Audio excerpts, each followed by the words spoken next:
বিসমিল্লাহির রহমানির রহিম। আসসালামু আলাইকুম। আমি আপনাদের মাঝে একটি জিনের গল্প শেয়ার করতেছি। আশা করি ভালো লাগলে লাইক, কমেন্ট, শেয়ার করে পাশে থাকবেন। এক লোক একদিন বনের ধার দিয়ে হেঁটে যাচ্ছিল। হঠাৎ সে ঝোপের মধ্যে একটি পুরনো চেরাগ, যাকে প্রতীক বলা হয়, খুঁজে পেল। সে ভাবল, এটা কি আলাদিনের চেরাগ নাকি? এটা সে ভেবে চেরাগটি ঘষা দিতেই ধোঁয়া বের হয়ে এক বিশাল জিন হাজির। জিন গম্ভীর স্বরে, মহামান্য প্রভু, আপনি আমাকে মুক্ত করেছেন, বলেন আপনার কি ইচ্ছা।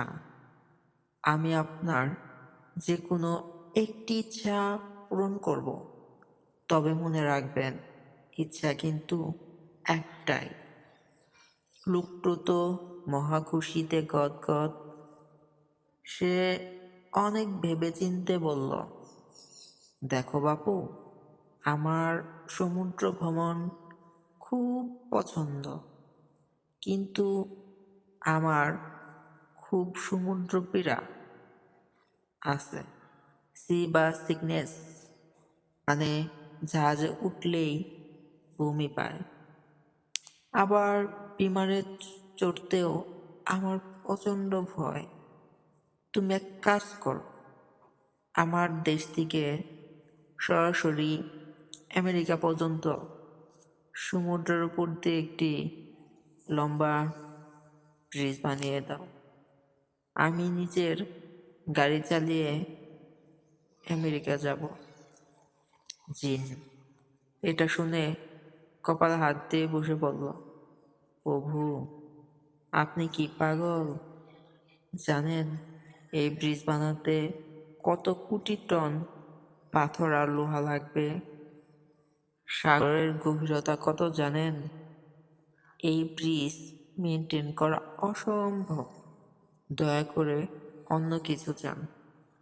এটা আমার ক্ষমতার বাইরে না হলেও অনেক বেশি খাটুনির কাজ।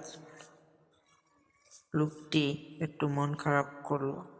তার পড়ল, ঠিক আছে, তাহলে আমাকে এমন একটা অলৌকিক ক্ষমতা দাও যাতে আমি মেয়েদের মন বুঝতে পারি।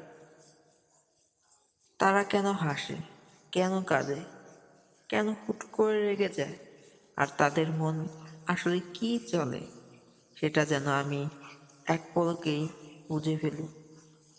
জিন 1 মিনিট চুপ করে থাকলো। তারপর একটা দীর্ঘশ্বাস ফেলে লোকটির দিকে তাকিয়ে বলল, প্রভু, এই ব্রিজটার কি 4 লাইনের হবে নাকি 6 লাইনের? আর মাঝখানে কি রেস্টুরেন্ট বা পেট্রোল পাম্প রাখতে হবে? শিক্ষা, মেয়েদের মন বোঝার চেয়ে সমুদ্রের উপর দিয়ে আমেরিকা পর্যন্ত ব্রিজ বানানো জিনদের জন্য অনেক সহজ, কিন্তু মেয়েদের মন বোঝা অনেক কঠিন।